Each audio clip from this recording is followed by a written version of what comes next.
Dr. Milfy, it happened again.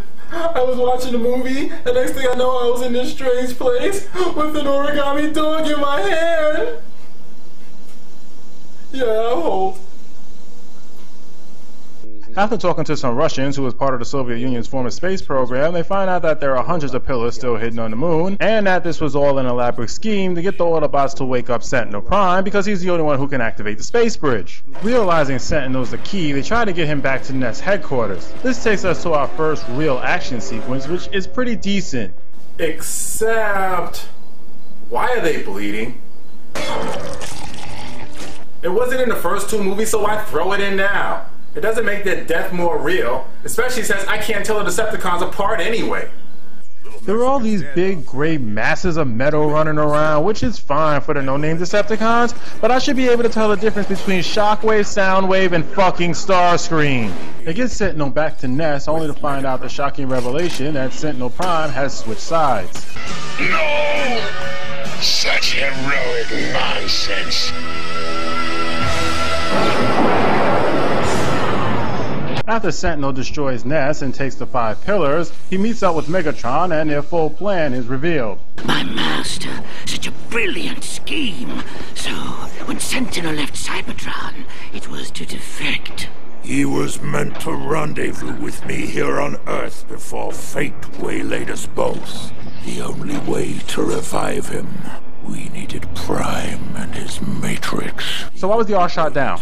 Wouldn't Megatron have told the Decepticons not to shoot down the Ark? And if the Autobots knew what the pillars were, what justification did Sentinel give for leaving Cybertron with them? Did he tell them he was going to transport reinforcements? Reinforcements from where? And if Megatron was heading to Earth to meet Sentinel, then why the hell would he go after the cube? Would it make more sense to wait at the rendezvous point and then go get the cube? And why does every lost Cybertronian artifact end up on Earth? What, is it the only other planet in the universe? And shouldn't have Sentinel made a deal with the Fallen since he was Megatron's master at the time?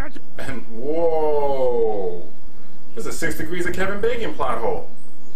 Anyway, Optimus tracks down Sentinel, but is unable to stop him from bringing an invading Decepticon force to Earth. Elsewhere, Sam goes to get his girlfriend from her boss's party, only to find out that he's been working with the Decepticons the whole time. Having given the human race the ultimatum of exiling the Autobots or certain annihilation, the Decepticons want to know how the Autobots are going to respond to this. So, holding his girlfriend hostage, they use Sam as a spy. Of course, since Sam's been ahead of her the whole movie, now stuffy government bitch wants him around her the whole time. Naturally. This would have been a good scene if it wasn't for all the fucking slapstick. The only thing missing is the music. Well, since all the drama was sucked out of the scene anyway.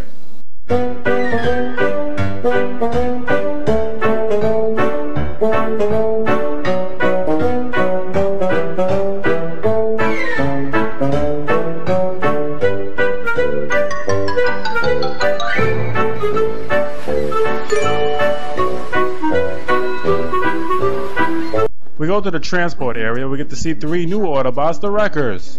Oh, great. Wow, I'm so excited to meet them. Talk on that itsy bitsy boat. Not You're gonna risk the lives of all me mates! I'll ball you! You guys are the Wreckers. Jetfire, the Wreckers. I'm starting to notice a pattern here. Fight back. I know there's a strategy. I know you're coming back with reinforcements, something. I know there's a plan. You can tell me no other human will ever know. There is no plan. And shortly after the Autobots launch their shuttle, the Decepticons blow it up. I guess they didn't see that coming.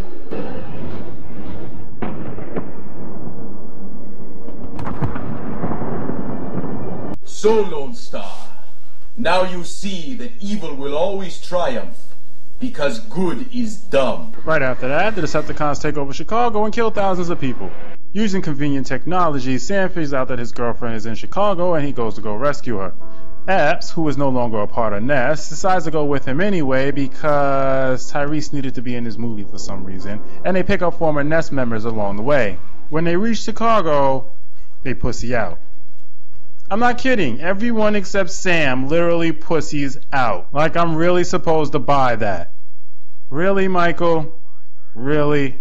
But everybody gets their cojones back when they find out that the Autobots are still alive. Your leaders will now understand. Decepticons will never leave your planet alone. And we needed them to believe we had gone. So they pretended to leave, let Chicago get destroyed, and let thousands of people get wiped out just so they can prove a point. You, sir, are an asshole. This begins our hour-long climax, which doesn't work for a lot of reasons. I'm not going to get into that here because we'll be here for hours on end. We're just going to stick to the basic story problems. It's at this point that we discover that the space bridge is meant to bring Cybertron to Earth, and the Decepticons plan on using humans as slaves to rebuild it. Which doesn't make any sense, because in the last two movies they repeatedly state that Cybertron was destroyed.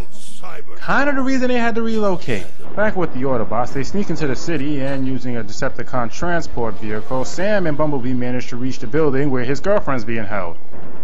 You've got some balls.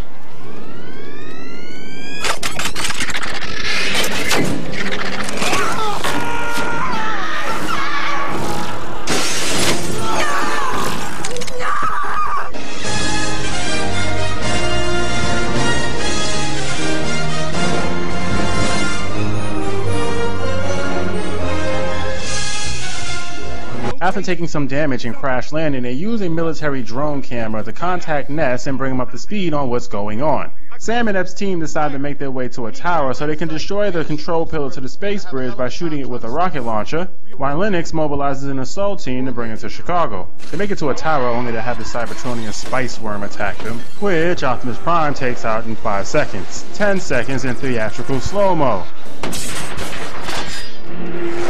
Then proceeds to get tangled in some cables. Yeah, I don't know what Michael was going for in this one. Everyone ends up getting separated, so Sam decides to go make his way to the control tower to destroy the pillar when he runs into Starscream. And the only reason I know it's Starscream is because besides Megatron, he's the only other Decepticon I can recognize. And that's because he's shaped like a fucking triangle. You can't hide, boy! Why is he drooling? He's a robot. Last time I checked, when a machine leaks, it has a maintenance problem. He might want to get a diagnostics done. So rather than giving Starscream a dignified death, Michael decided to have him killed by Sam with some weapons given to Sam by Q. This movie really is a fucking joke.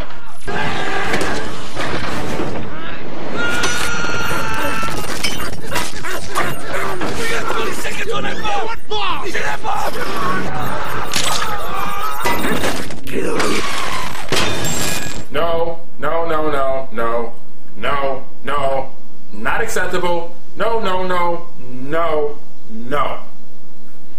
Let's try this again.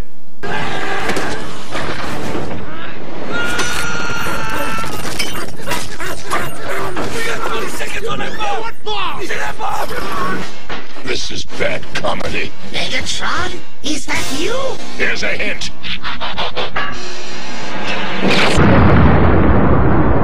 Meanwhile, Sentinel has finished all the preparations needed to activate the space bridge.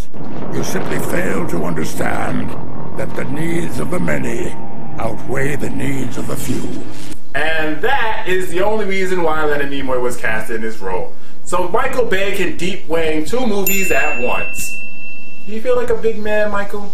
I got my big boy pants on. You see him? The space bridge is activated and Cybertron starts to come through. Most of the Autobots are captured and the Decepticons start executing them. And the first one to catch it is the old man.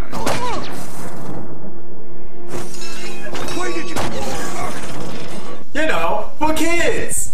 Fortunately, Wheelie and Brains manage to get on a mothership, destroying it, giving the others the distraction they need to escape. Optimus finally gets back into the fight, knocking the control pillar out of place, but not destroying it. He then challenges Sentinel to a one-on-one battle. While Optimus is busy getting his ass kicked, Sam's girlfriend's boss manages to restart the pillar. After taking Optimus's arm, Sentinel's about to take Optimus's life when Megatron attacks him from behind to ensure his leadership of the Decepticons. You know, had he waited 5 more seconds, he would have been rid of Optimus and still could have caught Sentinel by surprise.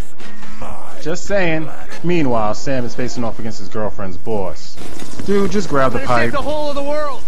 Any day now, grab the pipe. You think you're a hero? No. Just grab the fucking pipe! I should have grabbed the pipe! The rest of the Autobots destroy the pillar, causing Cybertron to implode. Why? Wouldn't it just turn off? And even though he only has one arm, Optimus Prime is so badass that he manages to kill both Megatron and Sentinel Prime. Optimus!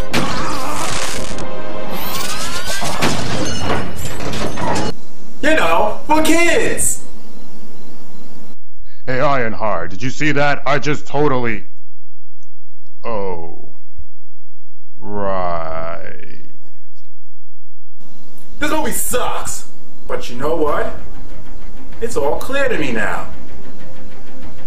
None of the characters are likable, the plot holes are atrocious, 90% of the jokes are not funny, and once again, the ones that are funny are wedged in areas they shouldn't be, the pacing is all off, Michael Bay clearly has no idea how to create a story arc, and it's basically the exact same story from the other two movies. There's some mystical artifact from Cybertron that the Autobots have to get from the Decepticons get it anyway, and Sam does something to save the world. And most likely, just like the previous films, Sam will learn nothing. But I get it now, Michael Bay is a good action scene director, an amazing action scene director. His concepts, ideas, and direction are visually stunning. He is so good at this that most people don't even notice how bad he is at everything else. Even in this movie, when the entire third act was nothing but action and it didn't work, the action was still really good.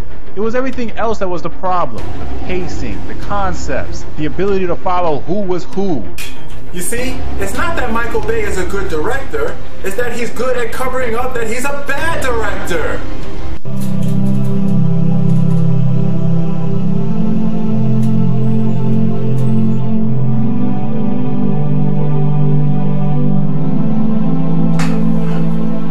Michael Bay? Yes, stop. Well, you finally reached the end of your journey. What journey? Your journey to find happiness. The one true happiness, known only as Bay Enlightenment. I don't understand. Don't you? For over 2 years now, you have watched that movie and what has it brought you? Nothing but pain, despair, and misery. Why do you continue to watch? You know these movies are bad. No one's forcing you to watch them. You can walk out of the theater without turning them off at any time, but yet you choose to see them through. Why? Because you seek answers to questions that have no answers. Because you choose to think. So, in other words, the only way to find true happiness is through ignorance, because ignorance is bliss? Yes. And now that you have discovered the ultimate truth, you are ready to join the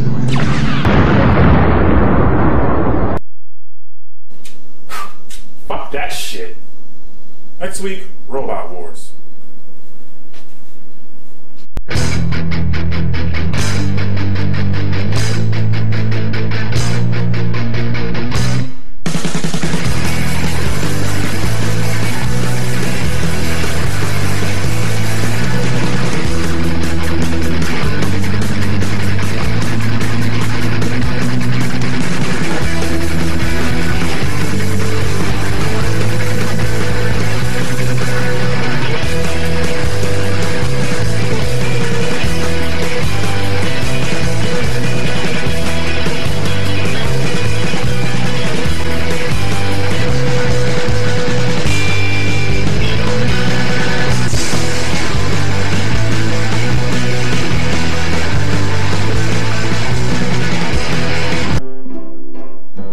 Is it over?